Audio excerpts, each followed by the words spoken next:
وَمِنْ آيَاتِهِ أَنْ خَلَقَكُم مِّن تُرَابٍ ثُمَّ إِذَا أَنْتُمْ بَشَرٌ تَنْتَشِرُونَ۔ اس کی نشانیوں میں سے یہ ہے کہ اس نے تم کو مٹی سے پیدا کیا، پھر یکا یک تم بشر ہو کہ زمین میں پھیلتے چلے جا رہے ہو۔ اس کی نشانیوں میں سے خبردار رہنا چاہیے کہ یہاں سے رکوع کے خاتمے تک اللہ تعالیٰ کی جو نشانیاں بیان کی جا رہی ہیں وہ ایک طرف تو اوپر کے سلسلہ کلام کی مناسبت سے حیات اخروی کے امکان و وقوع پر دلالت کرتی ہیں، اور دوسری طرف یہی نشانیاں اس بات پر بھی دلالت کرتی ہیں کہ یہ کائنات نہ بے خدا ہے اور نہ اس کے بہت سے خدا ہیں، بلکہ صرف ایک خدا اس کا تنہا خالق، مدبر، مالک اور فرمانروا ہے، جس کے سوا انسانوں کا کوئی معبود نہیں ہونا چاہیے۔ اس طرح یہ رکوع اپنے مضمون کے لحاظ سے تقریر ما سبق اور تقریر ما بعد دونوں کے ساتھ مربوط ہے۔ پھیلتے چلے جا رہے ہو، یعنی انسان کا مایہ تخلیق اس کے سوا کیا ہے کہ چند بے جان مادے ہیں جو زمین میں پائے جاتے ہیں، مثلا کچھ کاربن، کچھ کیلشیم، کچھ سوڈیم اور ایسے ہی چند اور عناصر۔ انہی کو ترکیب دے کر وہ حیرت انگیز ہستی بنا کھڑی کی گئی ہے جس کا نام انسان، اور اس کے اندر احساسات، جذبات، شعور، تعقل اور تخیل کی وہ عجیب قوتیں پیدا کر دی گئی ہیں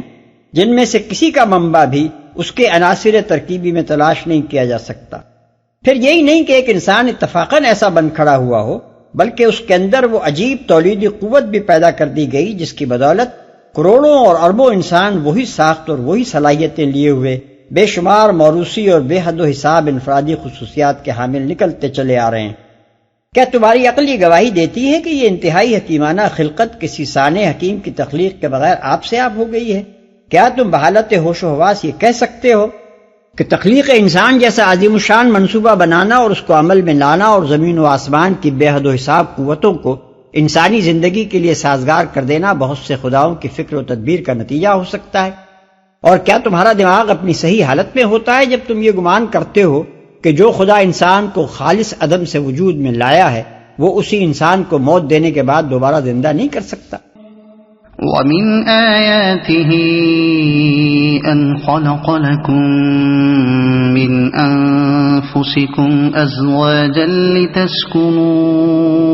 إِلَيْهَا وَجَعَلَ بَيْنَكُم مَّوَدَّةً وَرَحْمَةً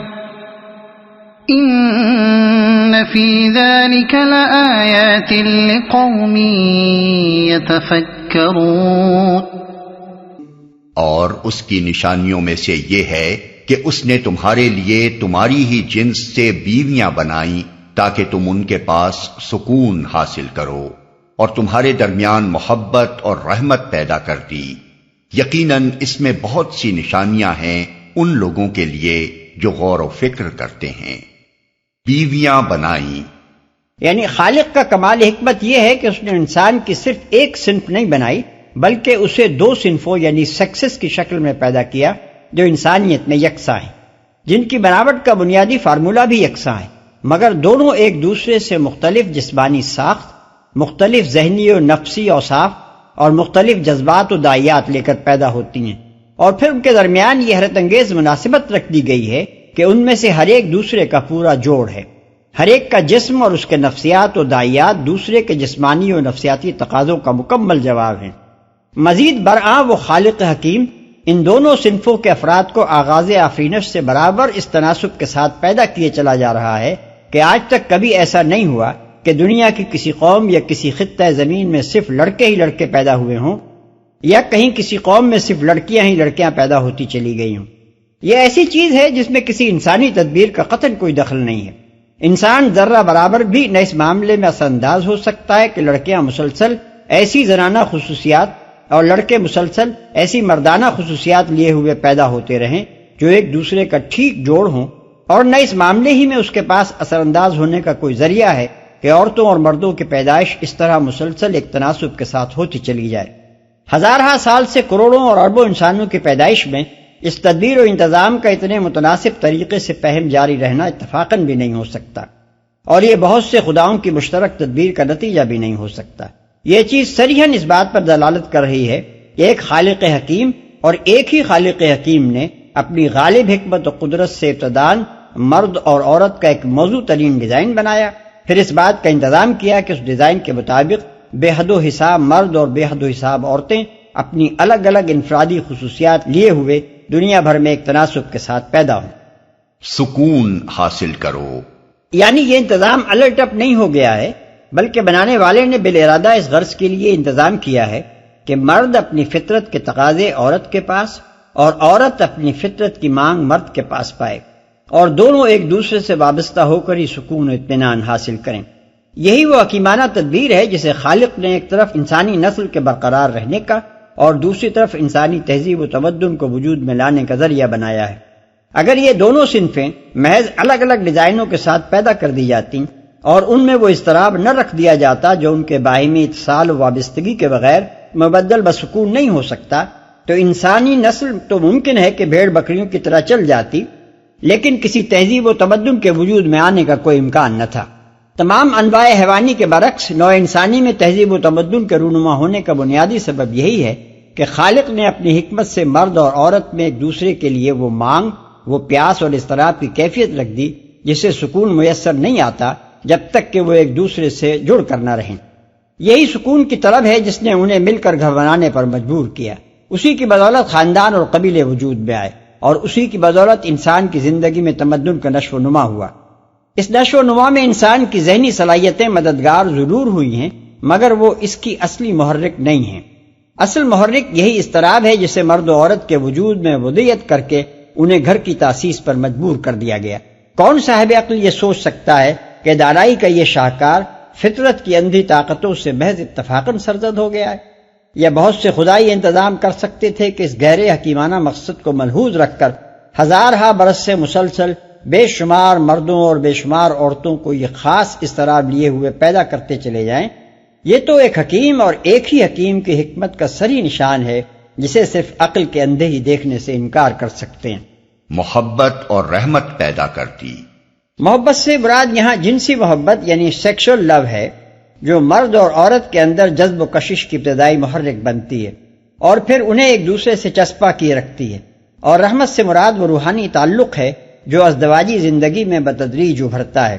جس کی بدولت وہ ایک دوسرے کے خیر خواہ، ہمدرد و غمخوار اور شریک رنج و راحت بن جاتے ہیں، یہاں تک کہ ایک وقت ایسا آتا ہے جب جنسی محبت پیچھے جا پڑتی ہے اور بڑھاپے میں یہ جیون ساتھی کچھ جوانی سے بھی بڑھ کر ایک دوسرے کے حق میں رحیم و شفیق ثابت ہوتے ہیں۔ یہ دو مثبت طاقتیں ہیں جو خالق نے اس ابتدائی اضطراب کی مدد کے لیے انسان کے اندر پیدا کی ہیں جن کا ذکر اوپر گزرا ہے۔ وہ اضطراب تو صرف سکون چاہتا ہے اور اس کی تلاش میں مرد و عورت کو ایک دوسرے کی طرف لے جاتا ہے۔ اس کے بعد یہ دو طاقتیں آگے بڑھ کر ان کے درمیان مستقل رفاقت کا ایسا رشتہ جوڑ دیتی ہیں جو دو الگ ماحولوں میں پرورش پائے ہوئے اجنبیوں کو ملا کر کچھ اس طرح پیوستہ کرتا ہے کہ عمر بھر وہ زندگی کے منجار میں اپنی کشتی ایک ساتھ کھینچتے رہتے ہیں۔ ظاہر ہے کہ یہ محبت اور رحمت جس کا تجربہ کروڑوں انسانوں کو اپنی زندگی میں ہو رہا ہے کوئی مادی چیز نہیں ہے جو وزن اور پیمائش میں آ سکے، نہ انسانی جسم کے عناصر ترکیبی میں کہیں اس کے سرچشمے کی نشاندہی کی جا سکتی ہے، نہ کسی لیبارٹری میں اس کی پیدائش اور اس کے نشو و نما کے اسباب کا کھوج لگایا جا سکتا ہے۔ اس کی کوئی توجیہ اس کے سوا نہیں کی جا سکتی کہ ایک خالق حکیم نے بالارادہ ایک مقصد کے لیے پوری مناسبت کے ساتھ اسے نفس انسانی میں ودیت کر دیا ہے۔ وَمِنْ آيَاتِهِ خَلْقُ السَّمَاوَاتِ وَالْأَرْضِ وَاخْتِلَافُ أَلْسِنَتِكُمْ وَأَلْوَانِكُمْ إِنَّ فِي ذَلِكَ لَآيَاتٍ لِلْعَالِمِينَ۔ اور اس کی نشانیوں میں سے آسمانوں اور زمین کی پیدائش اور تمہاری زبانوں اور تمہارے رنگوں کا اختلاف ہے، یقیناً اس میں بہت سی نشانیاں ہیں دانش مند لوگوں کے لیے۔ آسمانوں اور زمین کی پیدائش یعنی ان کا عدم سے وجود میں آنا اور ایک اٹل ضابطے پر ان کا قائم ہونا اور بے شمار قوتوں کا ان کے اندر انتہائی تناسب و توازن کے ساتھ کام کرنا اپنے اندر اس بات کی بہت سی نشانیاں رکھتا ہے کہ اس پوری کائنات کو ایک خالق اور ایک ہی خالق وجود میں لایا ہے اور وہی اس عظیم الشان نظام کی تدبیر کر رہا ہے۔ ایک طرف اگر اس بات پر غور کیا جائے کہ وہ ابتدائی قوت یعنی انرجی کہاں سے آئی جس نے مادے کی شکل اختیار کی، پھر مادے کے یہ بہت سے عناصر کیسے بنے، پھر ان عناصر کی اس قدر حکیمانہ ترکیب سے اتنی حیرت انگیز مناسبتوں کے ساتھ یہ مدہوش کن نظام عالم کیسے بن گیا، اور اب یہ نظام کروڑہ کروڑ صدیوں سے کس طرح ایک زبردست قانون فطرت کی بندش میں کسا ہوا چل رہا ہے،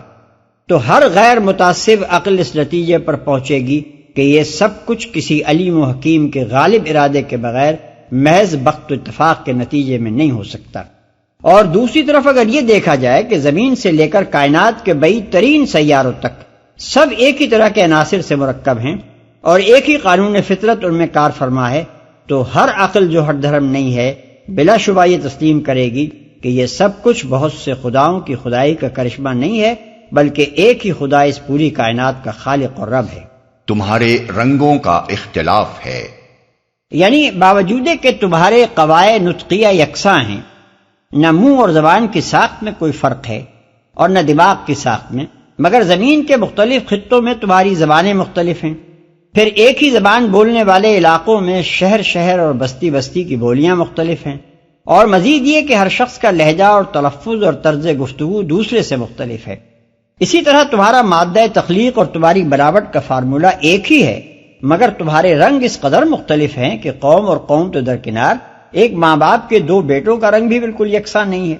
یہاں نمونے کے طور پر صرف دو ہی چیزوں کی طرف توجہ دلائی گئی ہے، لیکن اسی رخ پر آگے بڑھ کر دیکھیے تو دنیا میں آپ ہر طرف اتنا تنوع یعنی ویرائٹی پائیں گے کہ اس کا احاطہ مشکل ہو جائے گا۔ انسان، حیوان، نباتات اور دوسری تمام اشیاء کی جس نوع کو بھی آپ لے لیں، اس کے افراد میں بنیادی یکسانی کے باوجود بے شمار اختلافات موجود ہیں، حتیٰ کہ کسی نوع کا بھی کوئی ایک فرد دوسرے سے بالکل مشابہ نہیں ہے،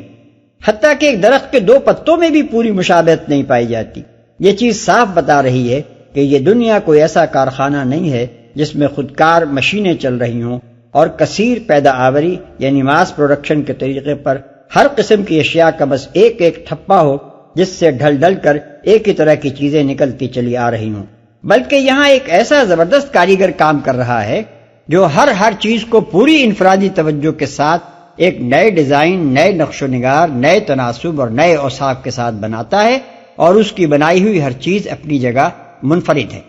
اس کی قوت ایجاد ہر آن ہر چیز کا ایک نیا ماڈل نکال رہی ہے، اور اس کی صنائی ایک ڈیزائن کو دوسری مرتبہ دہرانا اپنے کمال کی توہین سمجھتی ہے۔ اس حیرت انگیز منظر کو جو شخص بھی آنکھیں کھول کر دیکھے گا وہ کبھی اس احمقانہ تصور میں مبتلا نہیں ہو سکتا کہ اس کائنات کا بنانے والا ایک دفعہ اس کارخانے کو چلا کر کہیں جا سویا ہے۔ یہ تو اس بات کا کھلا ثبوت ہے کہ وہ ہر وقت کار تخلیق میں لگا ہوا ہے اور اپنی خلق کی ایک ایک چیز پر انفرادی توجہ صرف کر رہا ہے۔ وَمِنْ آيَاتِهِ مَنَامُكُمْ بِاللَّيْلِ وَالنَّهَارِ وَابْتِغَاؤُكُمْ مِنْ فَضْلِهِ إِنَّ فِي ذَلِكَ لَآيَاتٍ لِقَوْمٍ يَسْمَعُونَ۔ اور اس کی نشانیوں میں سے تمہارا رات اور دن کو سونا اور تمہارا اس کے فضل کو تلاش کرنا ہے، یقیناً اس میں بہت سی نشانیاں ہیں ان لوگوں کے لیے جو غور سے سنتے ہیں۔ اس کے فضل کو تلاش کرنا ہے۔ فضل کو تلاش کرنے سے مراد رزق کی تلاش میں دوڑ دھوپ کرنا ہے۔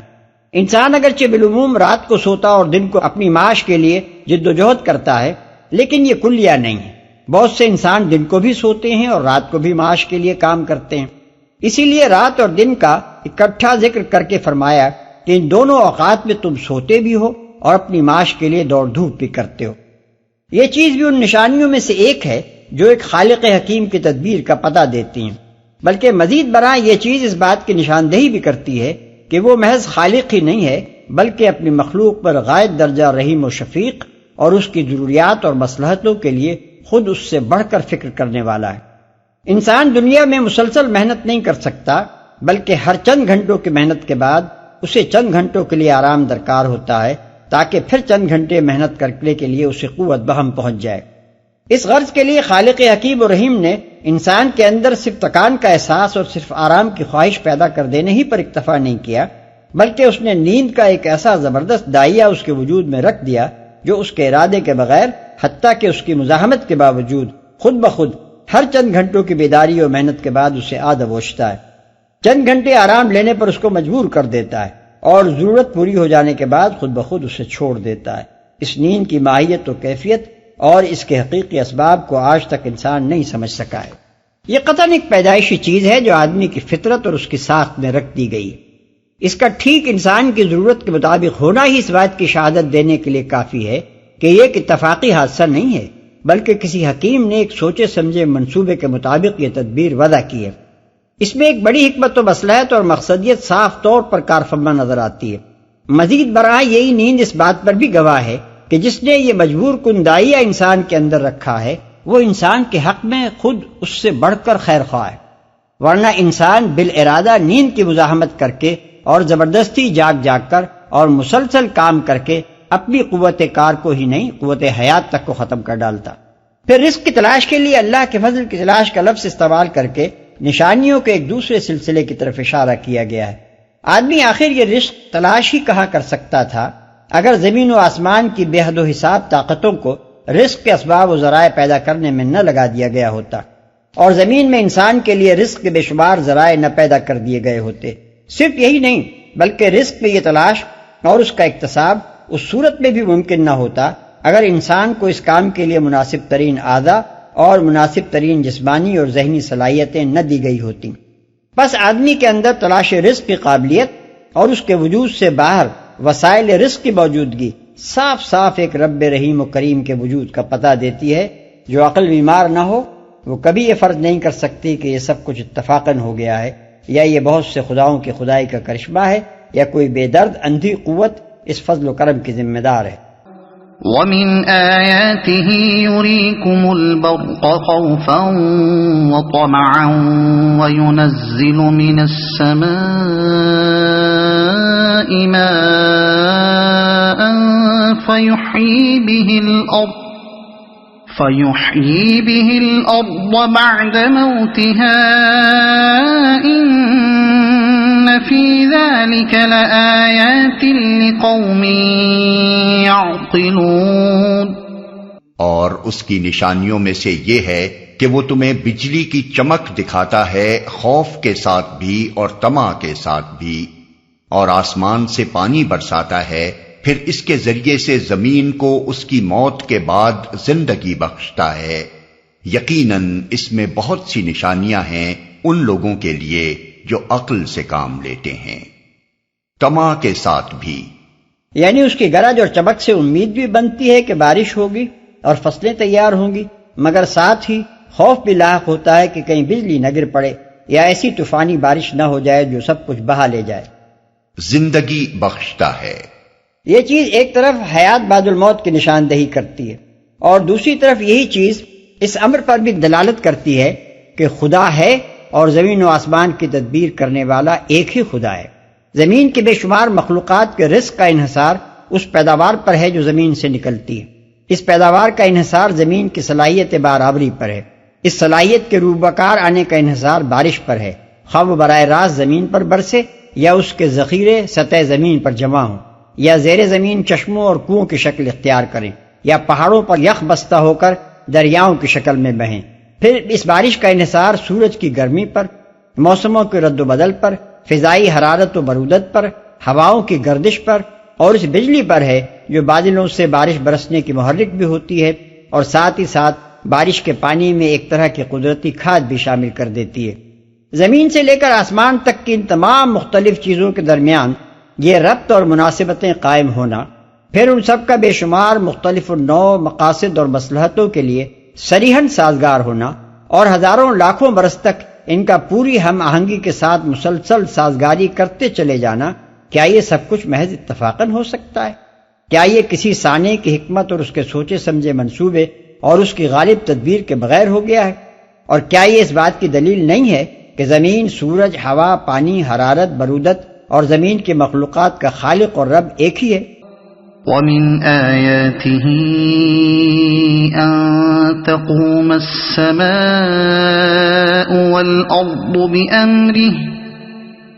ثُمَّ إِذَا دَعَاكُمْ دَعْوَةً من الأرض إذا أنتم تخرجون. اور اس کی نشانیوں میں سے یہ ہے کہ آسمان اور زمین اس کے حکم سے قائم ہیں. پھر یوں ہی کہ اس نے تمہیں زمین سے پکارا، بس ایک ہی پکار میں اچانک تم نکل آؤ گے.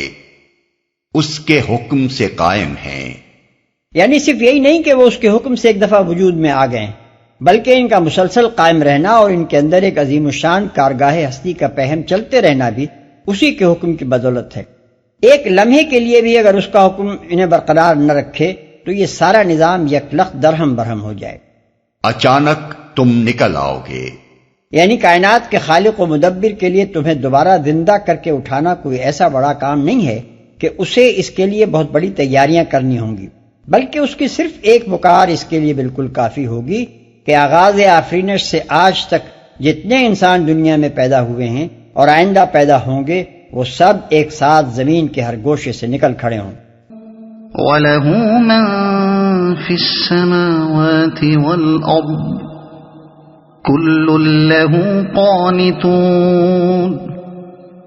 وَهُوَ الَّذِي يَبْدَأُ الْخَلْقَ ثُمَّ يُعِيدُهُ وَهُوَ أَهْوَنُ عَلَيْهِ وَلَهُ الْمَثَلُ الْأَعْلَى فِي السَّمَاوَاتِ وَالْأَرْضِ وَهُوَ الْعَزِيزُ الْحَكِيمُ. آسمانوں اور زمین میں جو بھی ہیں اس کے بندے ہیں، سب کے سب اسی کے تابع فرمان ہیں. وہی ہے جو تخلیق کی ابتدا کرتا ہے، پھر وہی اس کا اعادہ کرے گا، اور یہ اس کے لیے آسان تر ہے. آسمانوں اور زمین میں اس کی صفت سب سے برتر ہے، اور وہ زبردست اور حکیم ہے. یہ اس کے لیے آسان تر ہے. یعنی پہلی مرتبہ پیدا کرنا اگر اس کے لیے مشکل نہ تھا تو آخر تم نے یہ کیسے سمجھ لیا کہ دوبارہ پیدا کرنا اس کے لیے مشکل ہو جائے گا؟ پہلی مرتبہ کی پیدائش میں تو تم خود جیتے جاگتے موجود ہو، اس لیے اس کا مشکل نہ ہونا تو ظاہر ہے. اب یہ بالکل سیدھی سادھی عقل کی بات ہے کہ ایک دفعہ جس نے کسی چیز کو بنایا ہو اس کے لیے وہی چیز دوبارہ بنانا نسبتاً زیادہ ہی آسان ہونا چاہیے.